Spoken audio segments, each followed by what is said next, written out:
ثنائے رسول کرتی ہے، سخن کی داد خدا سے وصول کرتی ہے۔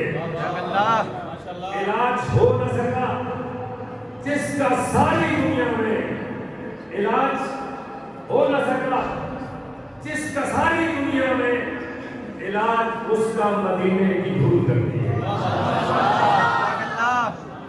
علاج جس کا ہو نہ سکا ساری دنیا میں، علاج اس کا مدینہ کی دھول کرتی ہے۔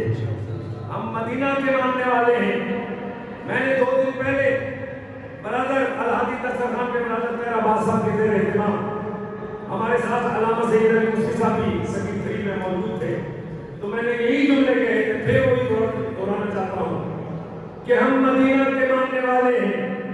ہم نے فرقہ واریت کو کچل کے رکھنا ہے، اور ہماری یہ بہت بڑی خوش نصیبی ہے کہ راولپنڈی شہر کے اندر ہمارے 2 عظیم سپوت، ہماری 2 عظیم شخصیات جو ہمارے درمیان آج موجود ہیں، پیر سید اظہار بخاری شاہ صاحب اور جرنیل اہل سنت حافظ محمد اقبال رضوی صاحب، ان شخصیات کی موجودگی میں راولپنڈی کے اندر تمام مسالے سے ہٹ کے تمام ادیان کے بھی لوگ متحد و متفق ہیں، ان کی لے آ جاتے ہیں۔ ان دونوں شخصیات کا راولپنڈی پہ احسان ہے، ہم پہ احسان ہے کہ اس شہر کے اندر سنی شیعہ کا کوئی ایشو نہیں ہے۔